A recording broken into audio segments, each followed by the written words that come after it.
Hey guys, so today's video I just wanted to discuss a little bit behind deloads.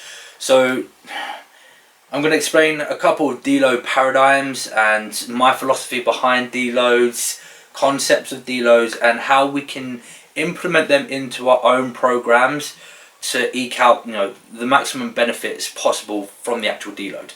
And for those that are in unknown when it comes to deloads, deload, the definition is simply when training stress / fatigue supersedes our performance and straining capacity. So it will get to a point when we go into a training session and even just going into the training session we feel demotivated, we feel a diminishing energy, and we just don't feel up for the task at hand.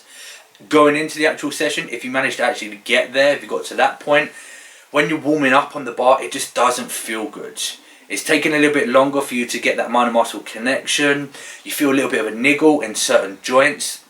The joint integrity feels somewhat weaker, and you just don't feel your absolute strongest going into that session. These are massive highlights right there and red flags to say that you have accumulated a ton of systemic fatigue and you may have exceeded your MRV. For those as well that I know of, MRV, which is your maximum recoverable volume, that's the whole volume landmarks, but I won't go into that on this video because that literally is a whole different video. So if you don't know about volume landmarks, I suggest that you go away and do your homework on those first of all and then come back to this video. But yeah, so as I was saying, those signs right there are the main red flags to say that you have potentially exceeded your MRV and now need to implement a deload. Now, we all understand that everybody, or a majority of us, all want to be that meathead and just continue to progressively overload every single week and every single day. We just want to linearly progress day after day after day, and we want to always be in the gym and going 110% with every single workout. That is absolutely great to have that mentality, but physically it's not going to be beneficial for you, especially on your ability to progress and recruit new hypertrophy. It's not going to be beneficial for you. For the longevity, the goal is obviously to be able to do this for as long as we can. And if we are that individual who is so tunnel visioned on just progressing every single session and every single week, you will occur a ton of injuries and a ton of niggles and a ton of problems with all your joints and your muscles included, and you'll never see the progression that you want to see. So that is why, like I said again, that these deloads are absolutely pivotal. Now, when we implement the deloads, this is going to offset and reduce all that training fatigue that has been accumulated from that mesocycle. So from the preceding weeks, whether that been 4 weeks, 5 weeks, 6 weeks, 10 weeks, depending on obviously your intensity and where you are in terms of experience, you now need to implement this deload to offset all that fatigue. And this will allow you to kind of resensitize your body. It will allow you to resensitize those adaptation receptors so that you can create the adaptation that we want. And it allows you to kind of just drop that fatigue so you feel better within yourself. You feel better within yourself, so you feel less lethargic, you feel more energized, and you're actually allowing your body to recoup and recover fully. So you then go back into your training session more recovered, recouped, resensitized, so your ability to get that novel stimulus and new adaptation, the mind and muscle connection is far greater and more efficient because the body is ready for it again. And also from a psychological perspective, you feel more motivated because that deload, unfortunately, it is boring. This week for me, like I said, with my deload, it's been absolutely boring. And with my mentality being very competitive, whenever I go in and I see other people pushing themselves and I'm doing my deload and I'm just kind of maintaining weight and if not dropping weight, I'll go into deload paradigms in a bit. But when I'm in that situation, I'm like, I just want to push myself. I want to push myself a little bit more. But unfortunately, you have to just withdraw yourself from doing that. You have to just leave that all behind just for that 1 week to offset all that fatigue. So then the week afterwards, you're raring to go. You've resparked that flame inside that makes you want to get back into the gym and push fucking hard in the session. Because prior to that deload, you feel absolutely drained, where you're like, I gotta do this, but I really don't want to do this. I don't have the strength. I feel tired. I just want to go to bed. But I've got, 180 kilo squat for 10 reps that I need to do. But you had that deload, you offset and drop off all that fatigue, and then I say, because of that whole week of where you're preventing yourself from hitting progressive overload sets, you're like now raring. You're itching. It's like an addiction. You're there and you're like, I need it, I need it, I need it. So by the end of that week of that deload, you're ready to go. And you're like, fuck yeah. I am remotivated and I'm ready to do this shit. And then you'll find that you'll start progressing again. And your progression will just excel for that next mesocycle. And then you just repeat the cycle. It's a cyclical process where you just constantly keep repeating. You'll repeat, and you'll ramp up your your MEV to your MRV, and you'll keep accumulating sets and volume over the week, and then you'll get to the point when you start exceeding your MRV again, and then you've accumulated a ton of fatigue and you're now systemically fatigued, and then you need to deload. You've resensitized the body, you recoup, you allow for that efficient recovery, and then psychologically you're ramped up again and you're raring to go, and then you push again. And then you excel even more. And then that's the process that you need to follow to make sure that you continue to progress week after week, mesocycle after mesocycle. And then when you look at your macro cycle, which is like your whole year, you can see that you've been progressing from mesocycle to mesocycle.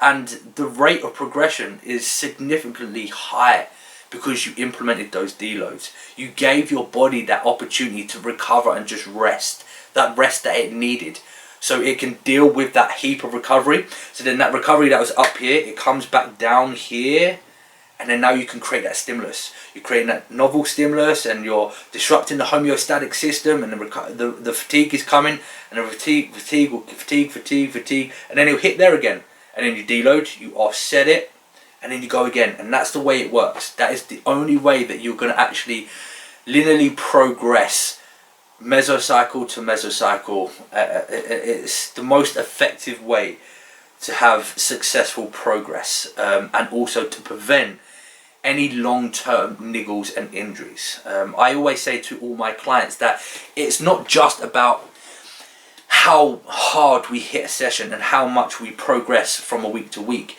It's how long can we do this for? Because we could progress in one session and absolutely kill it in one session or 1 week. But if we run into issues where we've torn musculatures and damaged ligaments and tendons, and now we can't train at all, potentially, then how are you going to progress? You're not, because you've damaged your muscles, you've damaged your body. So now you can't even train. So make sure you implement these deloads. Now, to talk about deload paradigms, there's so many different ways that we can approach a deload. So I'm not going to go in depth about all the different approaches, because like I said, there's so many, and there's probably going to be people out there that will probably argue against what I say and my philosophy behind the deloads that I use, the methodology that I use. But that's absolutely fine, because I said there's so many different approaches when it comes to a deload. There are more intelligent people out there that have explained the deload paradigms and different deload approaches. People like Steve Hall's Revive Stronger with Mike Israetel and Ed Helms. They have discussed deload paradigms and different approaches that you can implement. That's going to be like a preference to you. So this deload paradigm that I'm going to explain is a preference for me. So this one I personally enjoy doing, and that is simply reducing volume just a tad. So my sets will come down a little bit. So hypothetically speaking, let's say that my MRV is 20 total sets across the week. So at the end of the mesocycle, I've hit 20 total sets. What I would normally do is drop that off by like 2 or 3, maybe 4 sets. So that alone has brought down some volume. So if all 4 of those sets were a total of like 10 repetitions, that's 40 reps and 40 repetitions that has been removed. So that volume has been removed from my deload phase. Then what I like to do is I like to still hit the intensity, because I just like to lift heavy. So my load will always stay the same.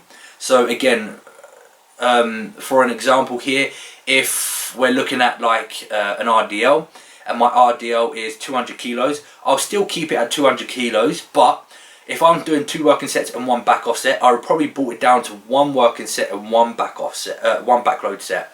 So instead of having a 2 working sets, there's only now 1. And then what I'll do is I'll still hit the same load, so it's still 200 kilos, but I would leave a couple reps in reserve. So if my top number was 8 repetitions for 200 kilos, I would cut it back to around about 6 reps, thereabouts. So then that's leaving 2 reps in reserve, maybe 3 reps in reserve, depending on how I feel, but thereabouts. So leaving those reps in reserve and taking away some sets, that will drop off a ton of volume, which will help reduce a ton of fatigue. And that's just the paradigm that I like to use. It's the methodology it seemed to be beneficial for me to really offset the fatigue that I need, and also that makes my deload somewhat enjoyable. And then what I normally do is, afterwards going into my next mesocycle, I will use that point. So I say if I dropped off 2 or 3 total sets, so I'm now down to like 17, 16 sets, thereabouts, again depending on many other factors, I will use that as my foundation. So it'll be 16 sets, I've dropped off all that fatigue, and then I'll start accumulating more volume over the coming weeks. And then eventually I will get to a new overall volume total number. So the previous one being 20 sets, it will now be like 25, 26, maybe 28 total sets, until I've hit that systemic fatigue and now need to deload. And then I'll deload and I'll bring the sets down to like 24, 25, 23, thereabouts, drop off all that fatigue, and then I'll start pushing up again from 23. So my new number is now 23. So my minimum effective volume has now become 23. And then I push up, push up, push up, and then my MRV is now 31, 32 total sets. And then I've hit that systemic fatigue, I need to drop it off, so I come down to maybe 26 total sets. And now 26 is my MEV, and I keep going up. And then like I said, if I kind of look at the grand scheme of things, and then I step back and look at my macro cycle, I will see that from right at the beginning, let's say I was doing 10 total working sets as my minimum effective volume. By the end of it, I'm doing 26, 28 as my minimum effective volume. I'm progressed there.